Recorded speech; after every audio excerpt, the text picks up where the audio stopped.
Welcome to the 1987 Corvette, otherwise known as a digital Corvette. My generation is the generation that grew up with these cars. So they're actually starting to become somewhat popular. And I wanted to go over a few things about how it is to find one of these that actually makes sense financially. There obviously were a lot sold, and like where I am in the desert, a lot of them tend to be quite abused or neglected in general, and it's just hard to find one that you're going to be able to actually not put so much money into that you wish you had never met a Corvette in your life. These cars are in a position where they are starting to go up in value a little bit. It really just depends on which one. Some of them really go up faster than others. You have the transition periods where they kind of went to the later C4 interiors and still have the older exteriors.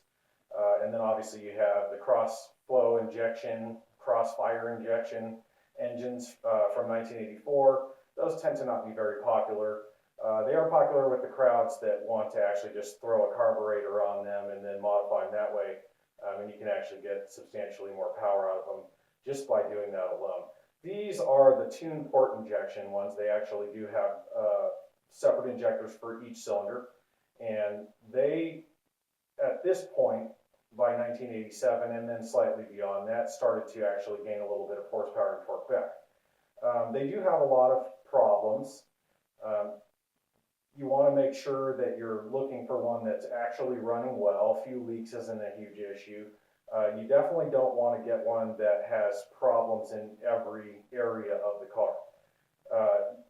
This one in particular I found had been abused, really had been worn out, and then somebody bought it and they started to restore it. They got a few things done with it, got it painted, put some new brakes on it, new tires, and then just kind of worked on a few things, got a few interior pieces for it. And at that point I took over, and it had some mechanical issues and needed to have a lot of stuff done engine-wise and transmission, not so much in the interior, but still some things done to it. And then obviously the body was fine. So that's kind of how you really have to get into these cars. You have to find one that's already on its way up, where each person that owns the car does a level of the restoration and basically spends the money they're comfortable with and gets it partway there for you. And that way you're not losing as much money in the long run. If you're going to keep it like I would for the longest period of time, it's not necessarily such an issue. These cars will gain some value. It's inevitable with any classic car, no matter how much they may be made fun of or how funny they are or whatever. As the other generations gain value, you really basically have no choice but for the others to gain value as well.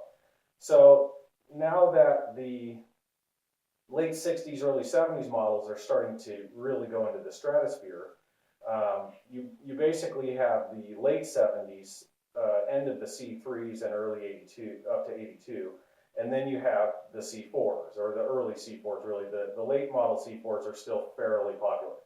But these particular vehicles are starting to very slowly creep up. And that gives you an opportunity to get in kind of at the bottom. And again, it's only if you really plan on keeping the car for at least a good amount of time. Short periods of time for this car will only make you broke.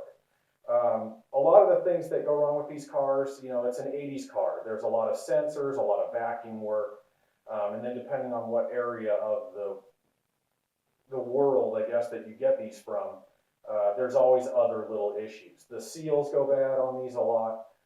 Obviously, just by age, any car really is going to have the seals start to go out.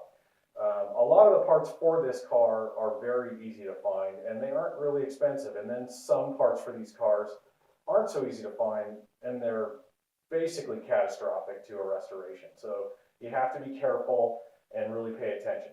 The interiors are absolutely insane expensive. If you want to buy any part of the interior of this car, they're expensive. A new door panel for this car is $400. There's obviously two of those. That's $800. So if you've got warped and damaged door panels, or they're cracked or broken in any way or anything, you're already spending about 1/4 to 1/6 of the value of the car, depending on where you are in the restoration and what year it actually is. So interiors of things in general, you just kind of want to stay away from. So you want to do the best you can to find one that has as good of an interior as you possibly can. Little things like switches can be replaced or repaired, although again, there are some parts in the interior that are essentially impossible to find. This particular car had a broken fog light switch. Not possible to find. They don't exist. You'll never find them. So you basically, at that point, are rebuilding odd items. Now, on the engine, every sensor and everything in this car, it's just a standard small block engine, obviously out of a Chevrolet. So pretty much everything that's on this engine is actually very easy to find. They came in lots of cars. They're pretty simple. It keeps the prices down.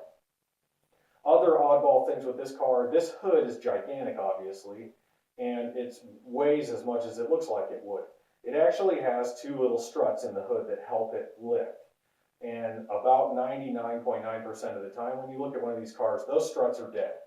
They're $5 a piece. Pretty simple stuff. So those kind of things are really easy to deal with. Sensors, like I said, those are easy. Find those anywhere. They're nice and cheap. I've rebuilt the entire top of this engine. Fuel injection on this car is very simple. You can find the fuel injectors anywhere. You can upgrade them. And then there's just, just the standard simple stuff with any car that you're just going to have to deal with one way or the other. Brakes and shocks and stuff like that. They aren't that bad, and they're going to be whatever one you choose them to be. You can do upgrades to these.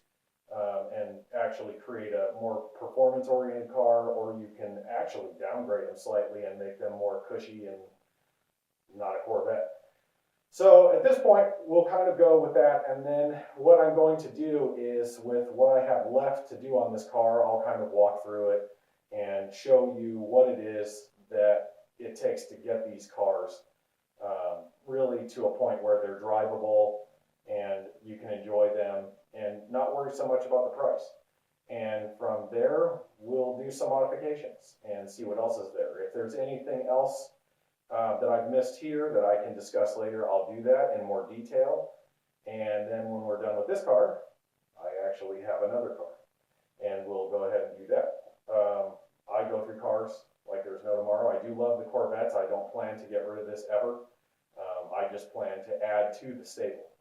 So hopefully that answers some basic questions just to get you comfortable with what Corvettes of this era are like. They're fairly simple, and again, I'll go through some more detailed walks of different things on the car so that we can find those little things that everyone kind of wants to know before they dive into something like this. So if you have any questions, feel free to ask them. I'll go into more detail. I'll look at those questions. I'll see if there's things I can answer in another video or just by giving you an answer. So with that, welcome to the digital Corvette land.